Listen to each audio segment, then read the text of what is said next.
Very happy to welcome Bruce Arnold to the podcast. Super excited about this one as a guitarist. Bruce is a jazz guitar veteran who has been pushing the envelope for years. He started out in South Dakota and then made his way all the way to New York City, where he's gotten a chance to work with some legends, including Stanley, Clarke, Randy Brecker.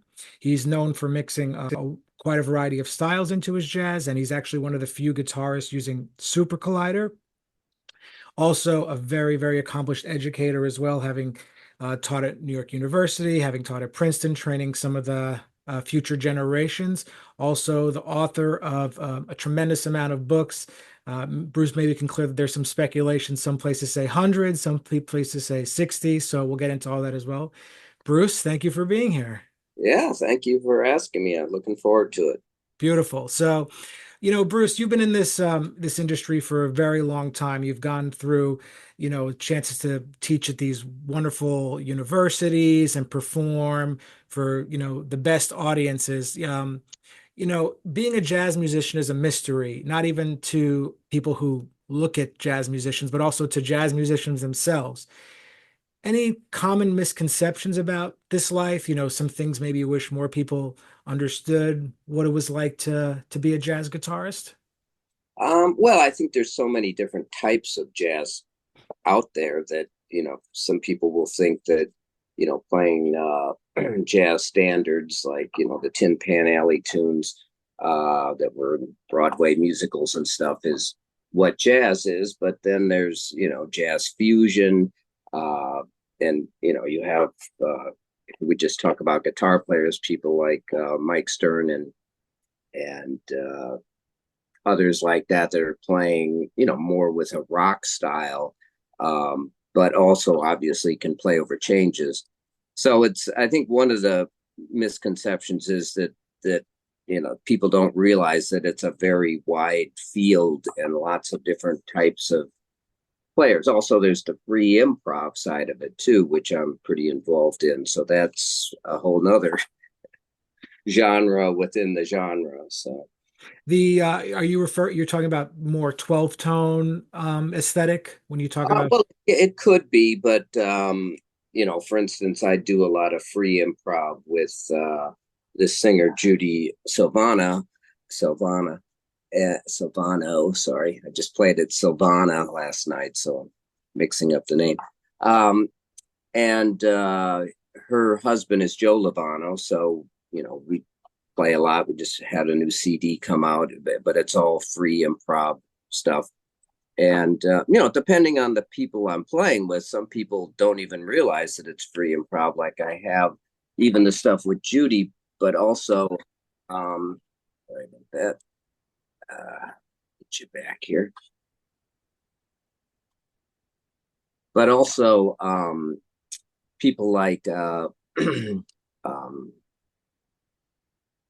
Dusan Vodanovich, who is a classical guitar player, but also plays free improv.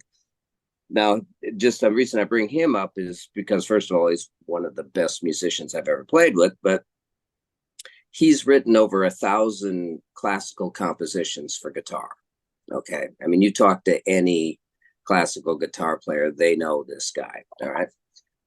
So you start playing free improv with him. He has such a wealth of compositional ability behind him that you play free improv and it actually sounds like a piece of music, right? Because I play people the CD and the DVD that we did, and people say, "Yo, who wrote that one?"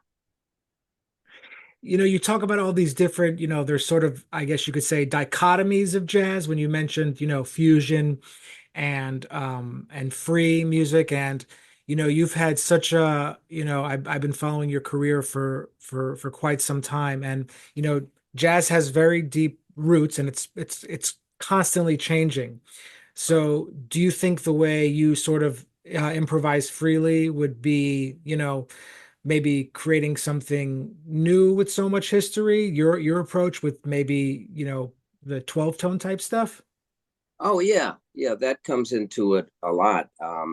I recently did a CD with Gene Pritzker, who's a classical composer but also plays guitar, and we did quite a bit of 12 tone oriented stuff. I mean, my whole the music that I write is, I wouldn't say it's all 12 tone, but it's based off from that Oh, concept. I know you could do anything, Bruce. Trust me. Yeah.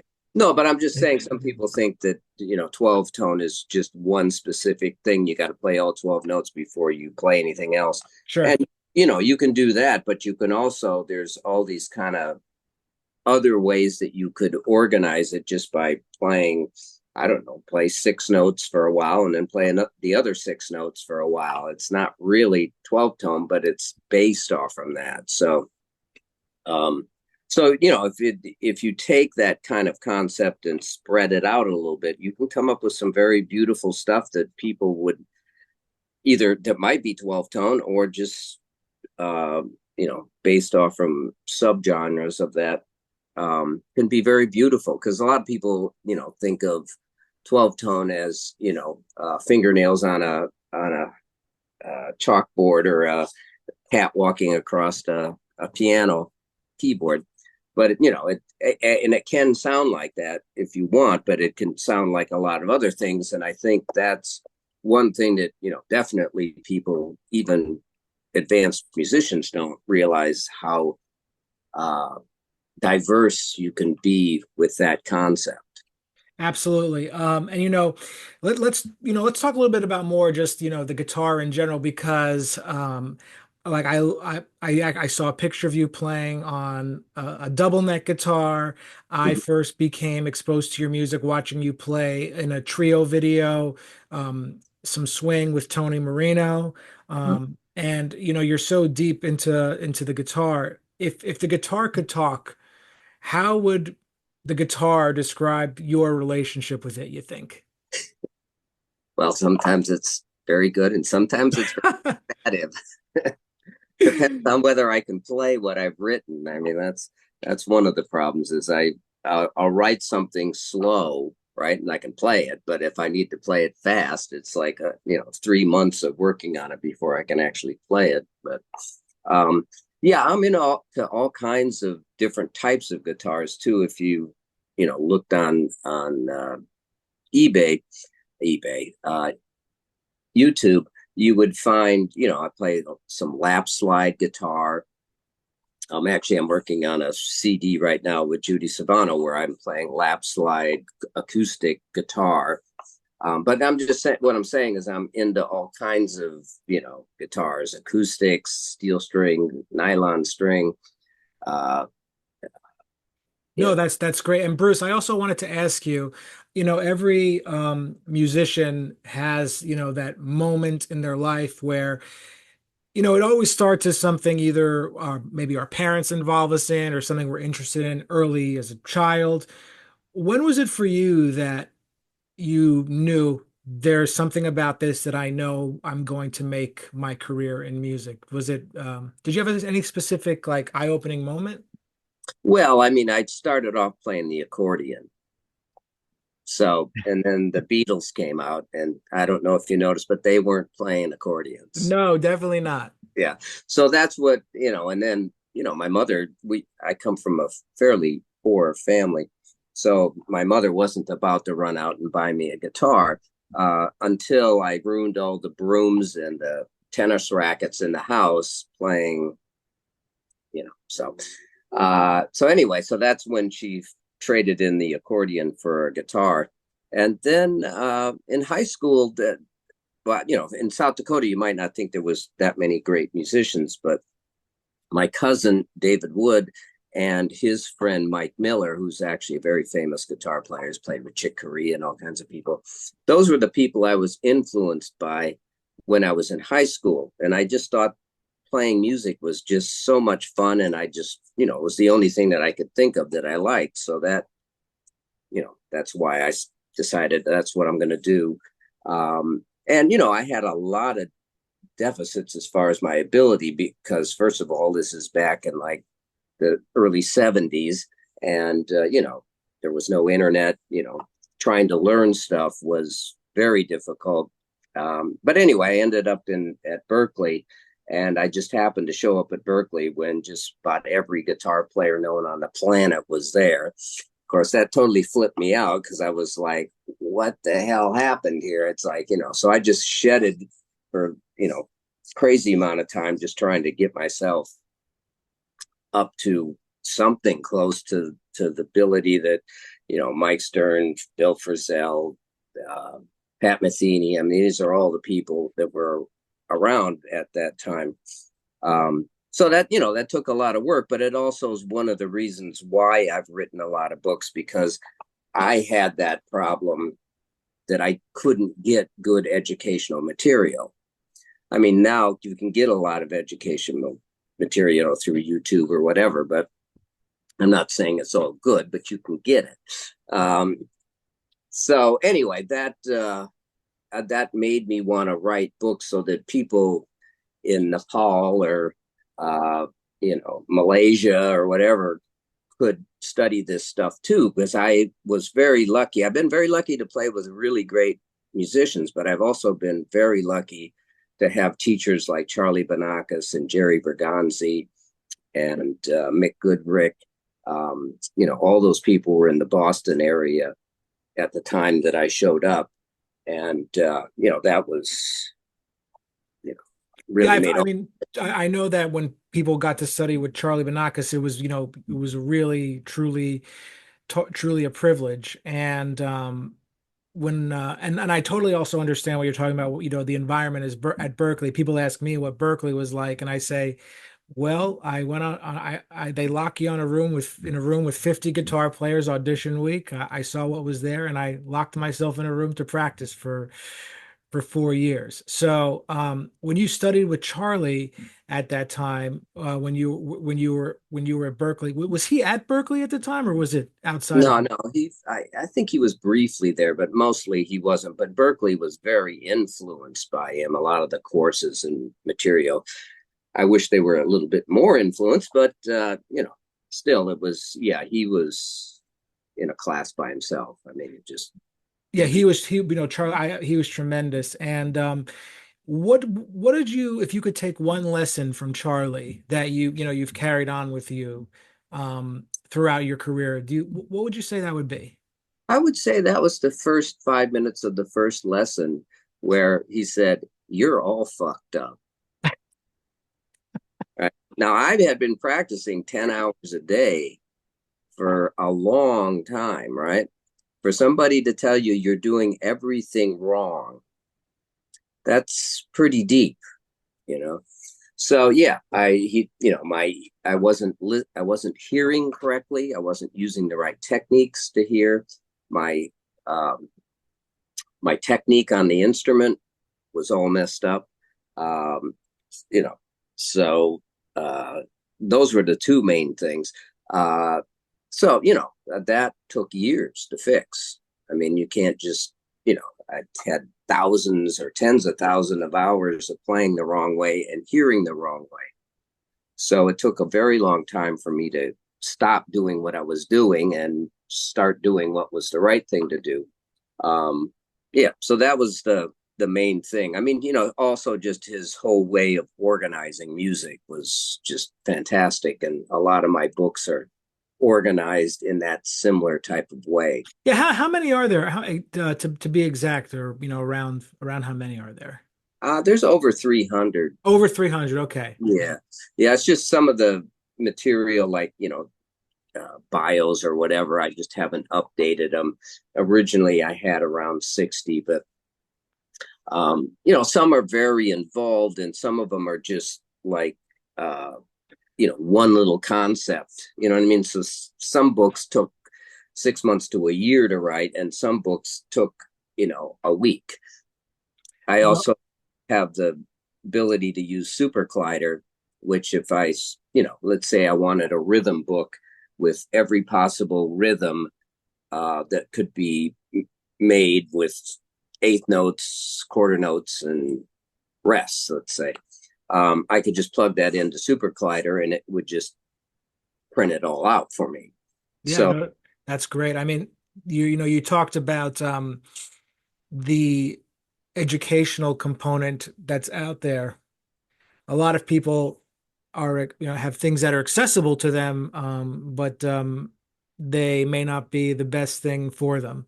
And, you also mentioned, someone across, the world who would have access to your book. And, music, they say, is a universal language. That's the what's usually said. Yeah. Can you share a moment where, you really felt that, where whether it was at a performance or with a student or composing, recording, where you felt that way? That I felt what way now? That music is a universal language and you felt that truth. Okay. Well, I usually find food is the universal language, but anyway, I Well, think food's it, pretty good well, too. Food's pretty good too. yeah, yeah. Well, actually, it could be this last festival I played in Belgrade, Serbia, was a couple weeks ago, which is a classical music festival. All right. But they have me playing with a jazz bass player because my music is based on 12 tone stuff like that. So um, I thought that was very interesting just to have an audience full of classical people in another country digging what I was doing, coming from, because a lot of it has blues in it, because if anybody knows my playing, it's all over the maps. There's like blues, there's rock, there's jazz, all that influences, but it still is speaking to them because it has because they can relate to the harmonic and melodic content because it's not just playing a blues scale or whatever. So I think that's the last thing that has happened to me where I really realized that I'm crossing across different cultures, but also different types of musicians. No, absolutely. And, have performing for an audience like that, truly is, such a wonderful opportunity. I also wanted to ask you, this came to me, if you could perform for any audience, past, present, or even fictional, like a movie character or something, who do you think that would be? Oh, that's interesting. Um, well, this is probably not what I would really answer, but I once played a concert at an all girls high school, Uh-huh. and it was so fun. They thought we were like rock stars, you know what I mean? The whole audience, just like everything you played, they were just screaming like like the Beatles were on Ed Sullivan or something. Oh, that's so funny. It was just so funny that they would just got into this thing. I don't. It was I don't know if that would be the audience I would be looking for because I think they were just doing it to do it. But um, that was one of the funnier performances that I've had.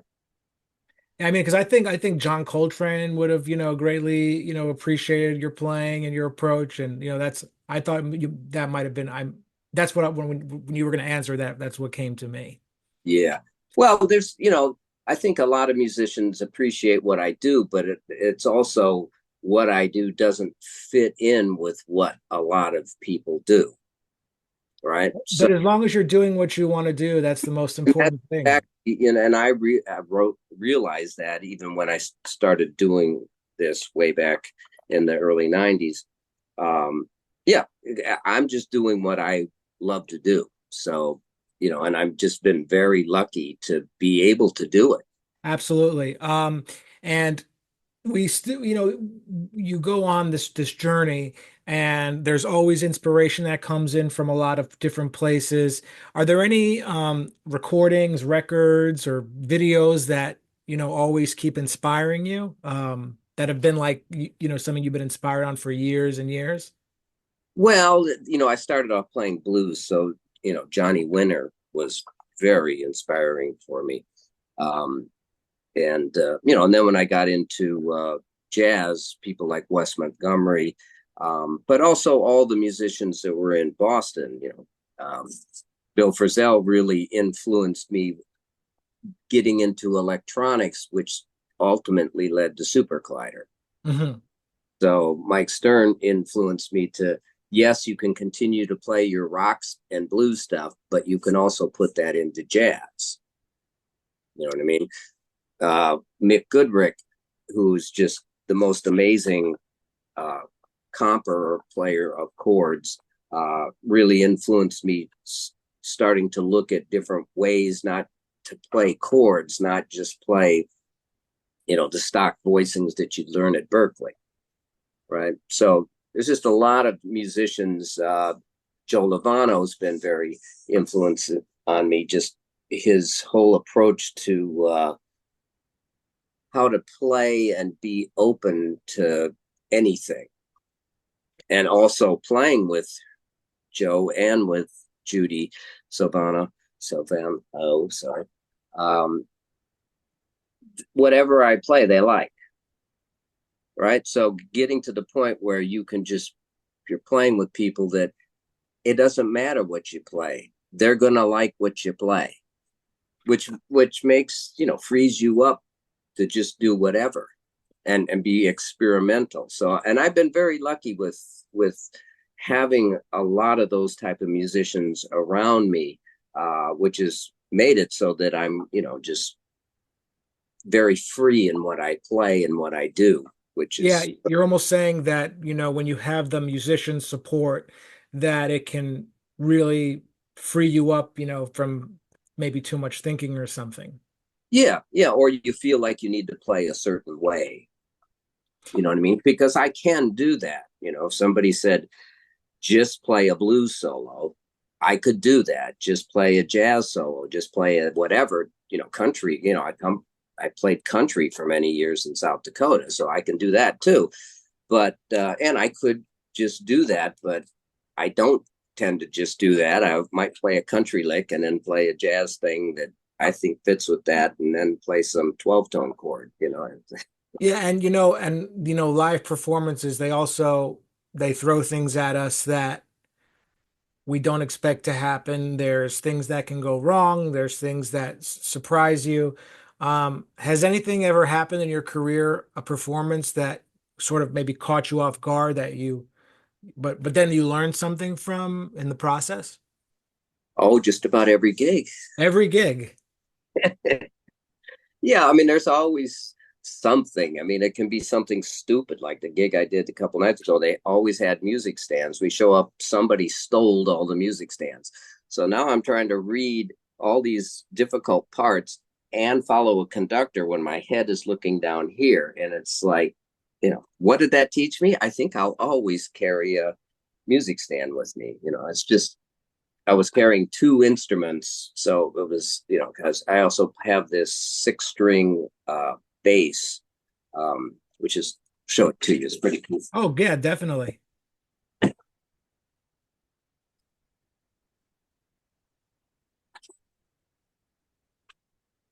So I have an endorsement with Music Man Guitars, Yes, yes, I did know that. and this is basically the scale is like a guitar, and it's tuned like a guitar, same, strings, but it's all tuned down an octave. So Ah,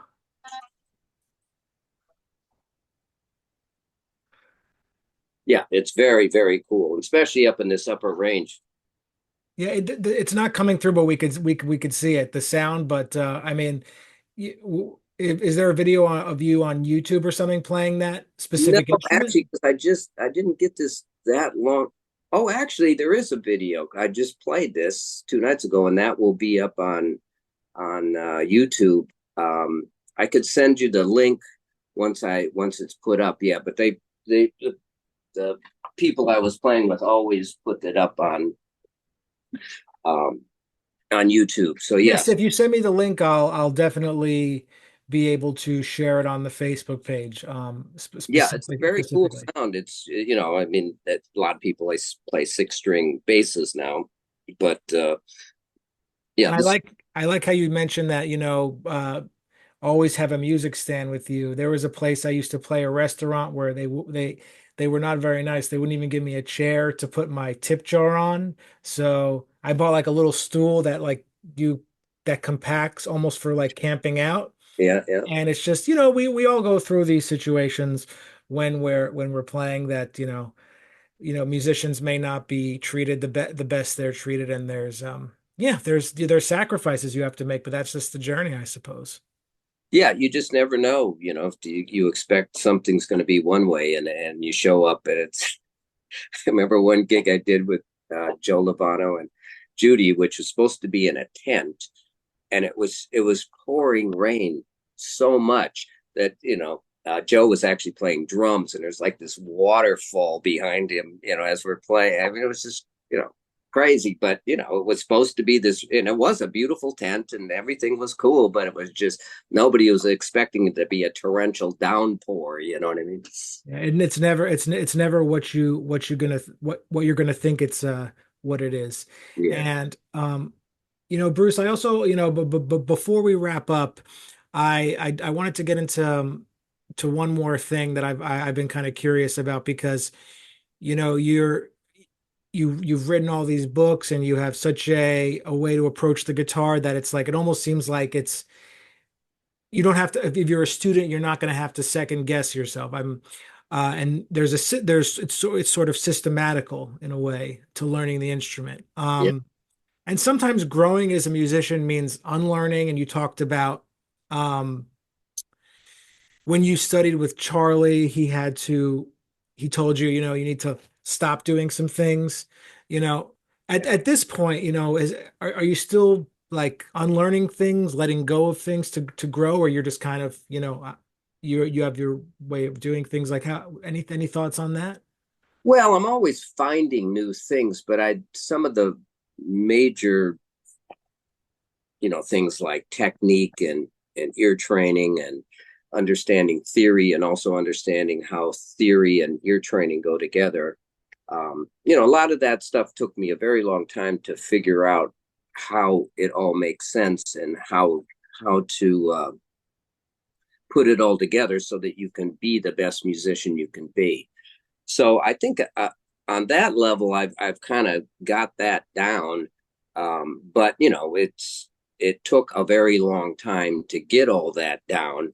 So now I'm kind of just blooming from that, I guess is what I would say. But back to what you're saying, it's super important, especially when people are starting out on an instrument, to get the right information. And unfortunately, one of the reasons I put out a lot of books was there's so much bad information out there that I wanted to put out the stuff that I knew that worked, that made it for, I don't consider myself to be a super talented, musician, but I got the right information to make myself the best I could be.